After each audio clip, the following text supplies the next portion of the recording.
Allu Arjun arrest వివాదం పైన ఉప ముఖ్యమంత్రి పవన్ కళ్యాణ్ చేసినటువంటి వ్యాఖ్యల మీద వచ్చినటువంటి తొలి స్పందనలు కొంచెం తొందరపాటుతో కూడినవే అనిపిస్తుంది.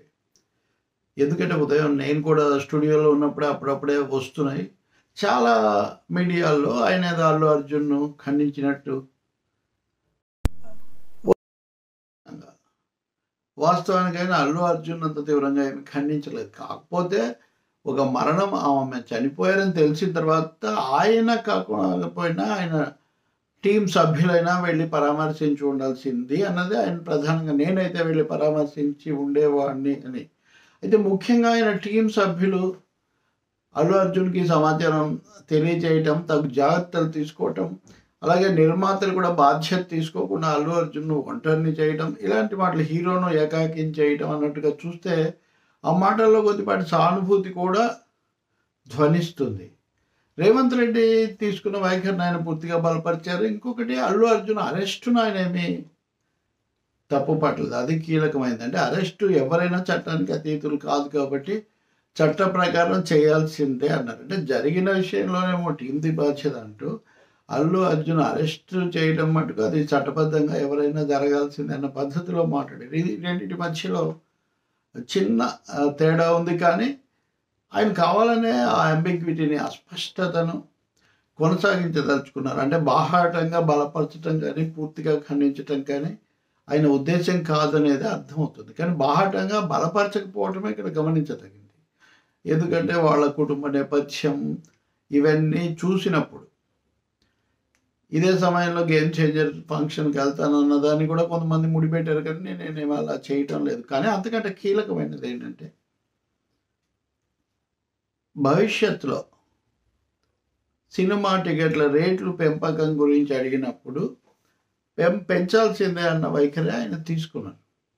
తన సినిమాలకు కూడా టికెట్ల రేట్లు పెంచుంటాయి, కొంచెం చాలా ఎలా ఉండేవో అన్న సూచన కూడా చేస్తూనే ఆ సినిమాలకు బాగా లాభాలు రావాలి, ఇదంతా నిలబడాలి అంటే రేట్లు పెంచుకునే అవకాశం ఇవ్వాలి, అది కొన్ని పద్ధతుల్లో అని చెప్పారు. కాబట్టి ఏపీ వైఖరి ఎలా ఉంటుందని ఎవరన్నా ఆశించే వాళ్ళకి ఆయన ముందే హింట్ ఇచ్చేశారు. రేట్లు పెంచుకోవాల్సిందే, పెంచుకోవడానికి అవకాశం ఇవ్వాల్సిందే అని. అదే సమయంలో జాగ్రత్తగా ఉండాలి ఇలాంటి సమయాల్లో అన్నది ఆయన ప్రధానంగా చెప్పారు. ఇంకా మూడోది, ఎన్డీఏలో భాగస్వామిగా ఉన్నప్పటికీ తెలంగాణ బీజేపీ నాయకులతో మటుకు ఆయన విభేదించారు. కానీ ఆయన మీద దాడి చేయటం, ఆయన మీద దాడి అనకుండానే ఇప్పటికి కూడా కేటీఆర్ లాంటి వాళ్ళు అరెస్ట్ చేయడానికి కారణం కేవలం ఈగో క్లాష్, ఈగోను హర్ట్ అయినందువల్లే చేశారు అని. అంటే సూటిగా పవన్ కళ్యాణ్ అభిప్రాయం అది అయిండొచ్చు, కానీ రేవంత్ రెడ్డి పేరు చెప్పలేదు కాబట్టి అరెస్ట్ చేశారని ఇంకా మాట్లాడుతున్నారు.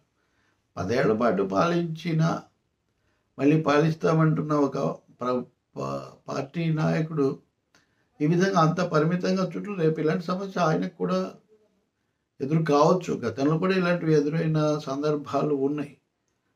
ఒక 24 గంటలో 14 గంటలో నిర్బంధంలో పెట్టారు, అంత లోపలే బెయిల్ కూడా వచ్చింది. దాన్ని ఇంకా రాజకీయంగా ఉపయోగించుకోవడం అనే ప్రయత్నం ఫలించలేదు. కానీ బీఆర్ఎస్ కానీ బీజేపీ, తెలంగాణ బీజేపీ ముఖ్యంగా తమ వైఖరి మార్చుకోవడానికి అయితే సిద్ధంగా లేవు అనేది స్పష్టమవుతుంది. అదే సమయంలో పవన్ కళ్యాణ్ మటుకు ఆ ఉచ్చులో, ఆ వ్యూహంలో ఆయన చిక్కుకోదలుచుకోలేదు. అందుకని ఆయన జాగ్రత్తగా ఆచితూచి మాట్లాడారనే మనం చెప్పాలి. బట్ సోలిడారిటీ అదే అన్నారు కదా, సోలిడారిటీ ఎవరికి చెప్పాలి అంటే బాధిత కుటుంబానికి చెప్పాలి అనే వైఖరి తీసుకున్నారు ఆయన. అల్లు అర్జున్కు సాలిడారిటీ కాదు, బాధిత కుటుంబానికి. అందుకనే ఆయన మాట్లాడిన దాంట్లో చాలా జాగ్రత్తగాను ఆచితూచి మాట్లాడారు. భవిష్యత్తును, తన నిర్ణయాలను కూడా దృష్టిలో పెట్టుకొని మాట్లాడారు అనుకోవాల్సి వస్తుంది.